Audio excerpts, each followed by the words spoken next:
হ্যাঁ, আমি আজকে টক দই দিয়ে একটা শরবত করব।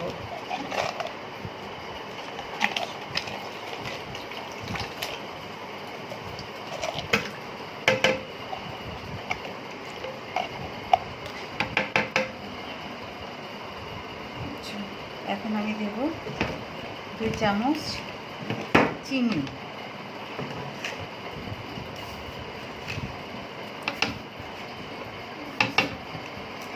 এখন দিব 2 চামচ দই। আমি টেবিল চামচে সব কিছু করতেছি। টক দইটা দিচ্ছি 4 চামচ, 2 চামচ গুঁড়ো দুধ, 3 চামচ চিনি, 2টা সাগর কলা দিলাম একটু স্বাদের জন্য।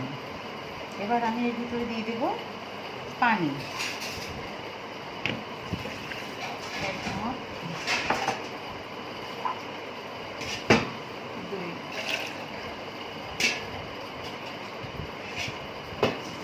তিন মগ পানি দিয়ে দিলাম।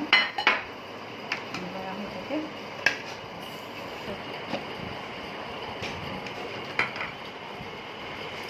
এই যে লাচ্ছি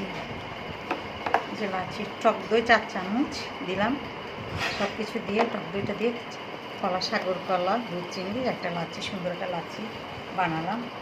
খেয়ে দেখবেন, এই লাচ্ছিটা অনেক মজা লাগবে, শরীরের জন্য ভালো। আমার শরীরটাই ভালো না শুধু।